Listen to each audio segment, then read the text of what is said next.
Hey guys, welcome back to another Divinium demo. Today we are showing off this custom bespoke lightsaber, the Elven themed Halcyon Lightsaber.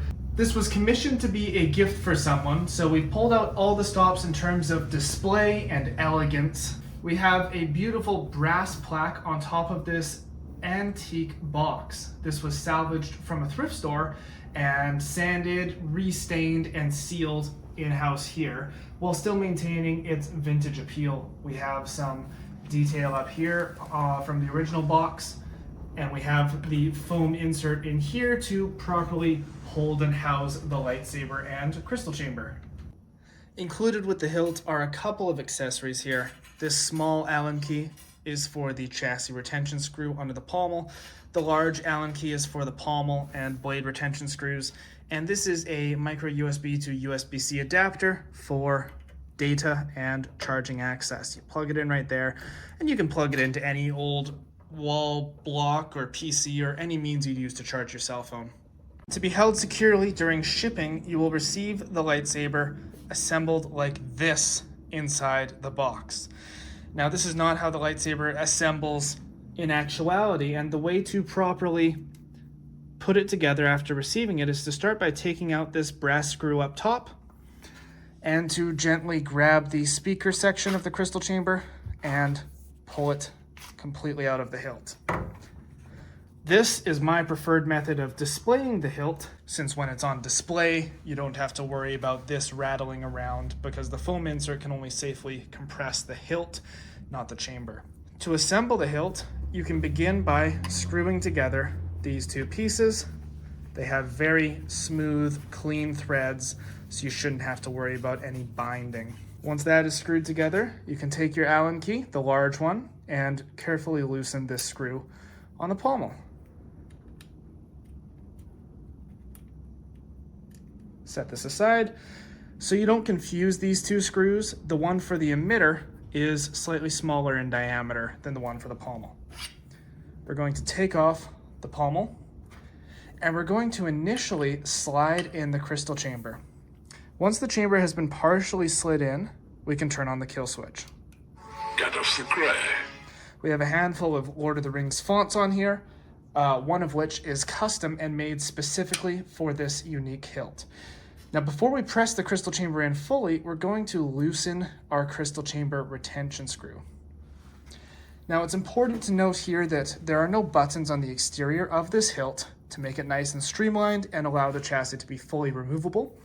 So it's recommended that you select whichever font you prefer before fully inserting the chassis. You can do so with the button on the left. Father, you fools. One ring. A bell rock. As mentioned, there are a handful of custom font or special fonts on here, one of which is custom. At the time of recording the video, the custom sound font is still being worked on, but it will be finished shortly here. We're going to press this with our palm. We don't want to dig into the diaphragm there. And then once it's inserted, we're going to tighten the screw just gently. It doesn't need to be super tight. It's already a friction fit. We're going to line up the pommel, and this screw will sort of center the pommel itself, and we don't want to go too tight. We're just going to go finger tight so the pommel doesn't wobble. Now, this hilt has twist activation, twist deactivation, and twisting it to turn it on puts it in battle mode, which activates a handful of really fun features, one of which includes when you lock up, or when you clash, it'll remain in lockup until you swing away. To put the blade in, all you have to do is slide it in until you make contact on the spring pins. You'll feel it. And you're going to hold it down against the spring pins and insert this set screw. Again, the smaller of the two set screws.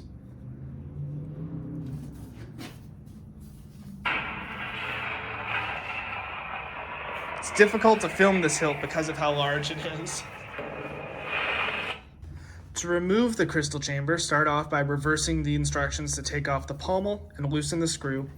And then the easiest way I find is to just use the blade to gently push down on the crystal chamber. Make sure the blade retention screw is removed. And then once you're able to grab the speaker section, it comes out quite easily. As just a fun little detail here, the LEDs are set to white on this Gandalf font, and it has a custom Gandalf blade style, and the reflection off of the specialty crystals gives an almost iridescent appearance on the edges of the chamber. It's very, very beautiful. So this is the custom font we've had done up for this. We'll hit our kill switch here.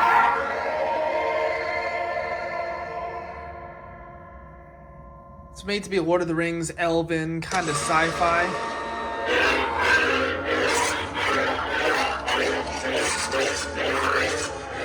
We have some sword clashes and branches and stuff.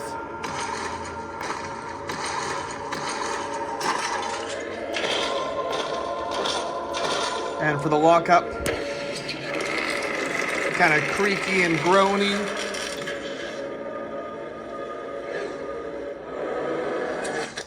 So on this font, just like the others, we can hold the main button on the right here to activate the song. This one is Gandalf's Lament, which is played in Lothlorien when they meet the elves.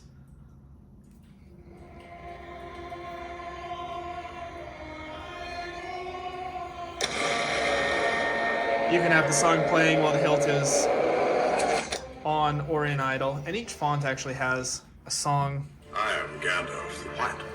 Gandalf's font has kind of a quote.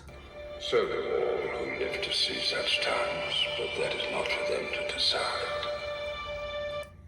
One ring to rule them all. Which font is this? Is this Sauron? Nice. Yeah. 3 rings for the elven kings under the sky. That seems like a pretty obvious choice. This one's really cool. It's the Nazgul theme, but it's kind of amped up a little bit, less slow-paced.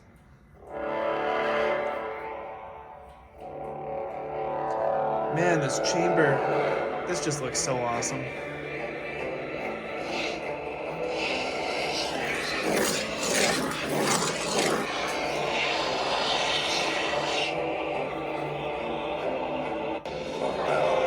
This is the Balrog. 3 guesses what song it's gonna play.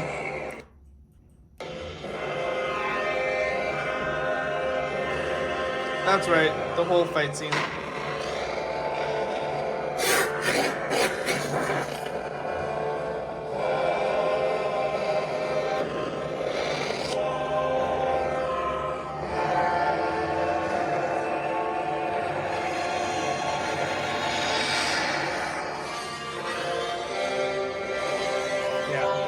How awesome is that? The construction of this hilt was one of the most challenging hilts I've built to date. Starting with the pommel, you'll notice it has a unique shape to comfortably fit your hand. And that was difficult to machine by hand on my lathe because it had to be mounted offset from center, both for this diameter, this angle, and this angle. So these are very difficult and precise offsets to do in a 3 or 4 jaw chuck. And then of course we have to make these cuts for the sound venting. It looks beautiful, it came out wonderfully, and it is very comfortable in hand.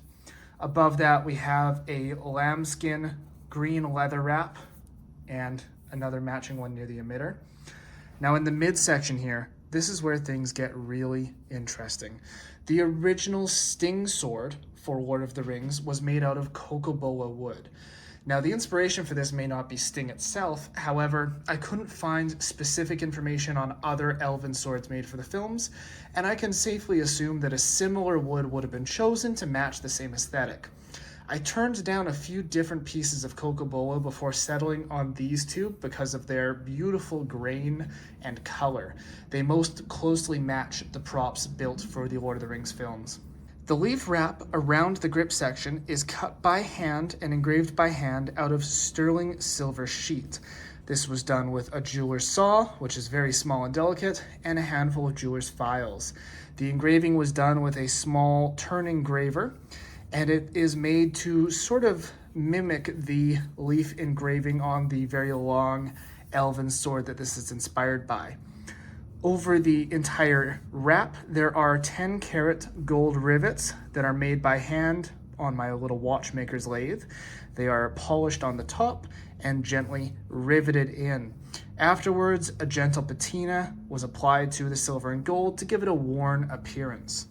In fact, that same aesthetic has been applied to the rest of the hilt, because this is an artifact that would have been used in battle and probably found in some cave or burrow like the Lord of the Rings classic swords, Glamdring and Sting, and all those which Bilbo and his companions find on their unexpected journey.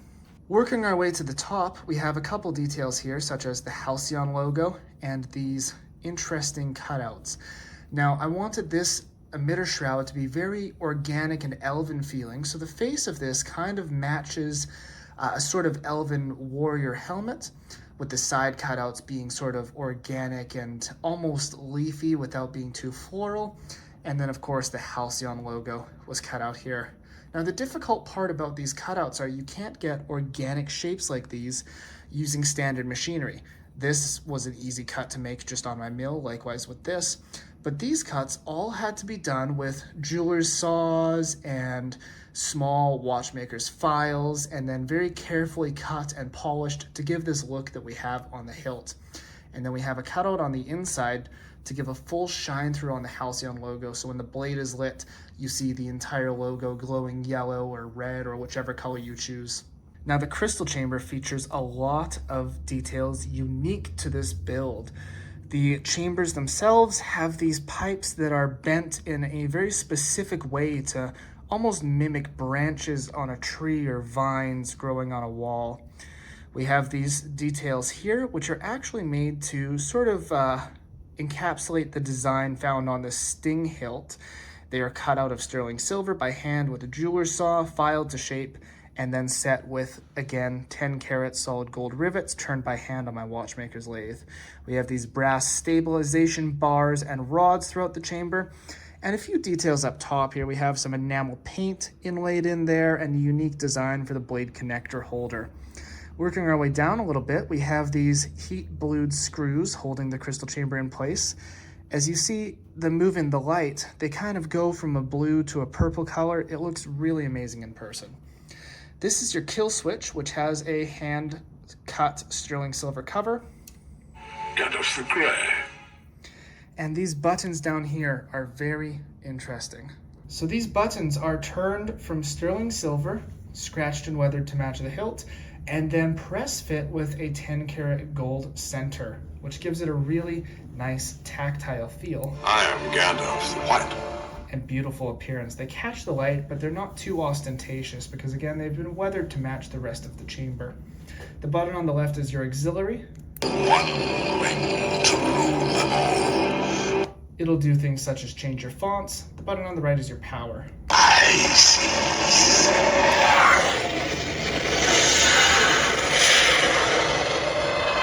They've been set at slightly different heights so that you don't confuse them easily.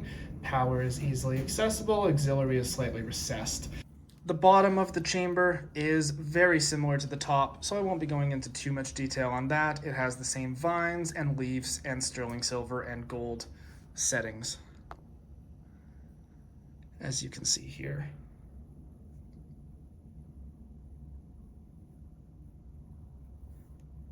And a nice big speaker on the bottom.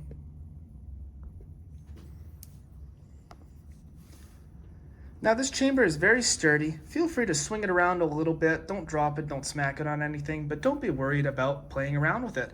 This is almost in and of itself its own separate lightsaber, which is very fun. Of course, there's no way to attach the blade, but you can turn it on, you can swing it around, and you can have fun with it. And you'll need to access the crystal chamber for a handful of different configuration settings, such as blade color change and font change. And then once you're ready to swing it around and duel with it, you slide it in the hilt, and it's ready to go in combat mode. As always, if you have any questions or comments about your build, feel free to reach out to me on Facebook, Instagram, or email. As always, may the Force be with you, and I guess for Lord of the Rings, one saber to rule them all. Thanks for watching.